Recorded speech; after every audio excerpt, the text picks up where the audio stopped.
नमस्कार, आप देख रहे हैं जन एक्सप्रेस और मैं हूं आपके साथ शुभांशी त्रिपाठी।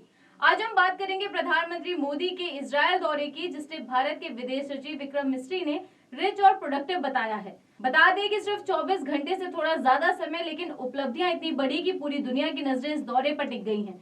प्रधानमंत्री मोदी का यह दौरा सिर्फ इजरायल के प्रधानमंत्री बेंजामिन नेतन्याहू के निमंत्रण पर हुआ।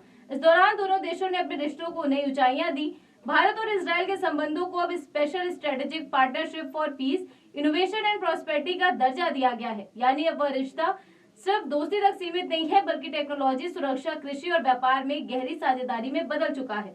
इस दौरे के दौरान दोनों देशों के बीच करीब 16 अहम समझौते हुए। ये समझौते विज्ञान, टेक्नोलॉजी, साइबर सिक्योरिटी, कृषि, जल प्रबंधन, रक्षा, व्यापार और निवेश जैसे कई महत्वपूर्ण क्षेत्रों से जुड़े हैं। इसका सीधा मतलब है कि आने वाले समय में भारत को नई तकनीक, बेहतर खेती और मजबूत सुरक्षा का फायदा मिलेगा। अब बात करते हैं इस दौरे की सबसे बड़ी उपलब्धि की। जानकारी के मुताबिक इजराइल में अब भारत का यूपीआई पेमेंट सिस्टम भी चलेगा। यानी अगर आप भारत से इजराइल जाते हैं तो बिना कैश या कार्ड के सीधे अपने मोबाइल से पेमेंट कर सकते हैं। ये डिजिटल इंडिया की एक बड़ी ग्लोबल सफलता मानी जा रही है। इस दौरे पर प्रधानमंत्री मोदी ने इजराइल की संसद को भी संबोधित किया। उन्हें speaker of the nation medal से सम्मानित किया गया। इसके साथ ही वे यह सम्मान पाने वाले पहले भारतीय प्रधानमंत्री भी बन गए हैं। उन्होंने अपना ये सम्मान 140 करोड़ भारतीय और भारत इजरायल दोस्ती को समर्पित किया। दौरे के दौरान प्रधानमंत्री मोदी ने यरूशलेम स्थित होलोकॉस्ट मेमोरियल याद वशम का भी दौरा किया। यहाँ उन्होंने द्वितीय विश्व युद्ध में मारे गए लाखों यहूदियों को श्रद्धांजलि दी। ये वही स्थान है जो दुनिया को इतिहास की सबसे बड़ी त्रासदियों में से एक की याद दिलाता है। अब बात करते हैं किसानों और गाँवों के लिए हुई बड़ी पहल की। भारत और इजरायल मिलकर कृषि क्षेत्र में सहयोग को और मजबूत करेंगे।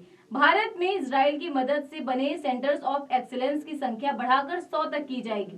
साथ ही विलेज ऑफ एक्सीलेंस योजना के तहत नई खेती तकनीक गांव-गांव तक पहुंचाई जाएगी। इससे किसानों की आय और उत्पादन दोनों बढ़ने में मदद होगी। इसके अलावा दोनों देशों ने आर्टिफिशियल इंटेलिजेंस, क्वांटम टेक्नोलॉजी और महत्वपूर्ण खनिजों जैसे क्षेत्रों में भी साथ काम करने का फैसला किया है। इसके अलावा रक्षा क्षेत्र में भी सहयोग और मजबूत किया जाएगा, जिसमें ज्वाइंट प्रोडक्शन और टेक्नोलॉजी ट्रांसफर शामिल है। साथ ही स्पेस और न्यूक्लियर एनर्जी में भी साझेदारी बढ़ेगी। इस दौरे में वैश्विक मुद्दों पर भी चर्चा हुई। भारत और इजरायल दोनों ने साफ कहा कि दुनिया में आतंकवाद की कोई जगह नहीं है। दोनों देशों ने पश्चिम एशिया में शांति और स्थिरता पर भी जोर दिया है और बातचीत के जरिए समाधान का समर्थन किया है।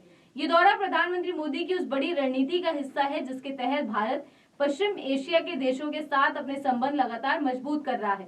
पिछले एक साल में प्रधानमंत्री मोदी ने कुवैत, सऊदी अरब, जॉर्डन, ओमान और अब इजराइल का दौरा किया है।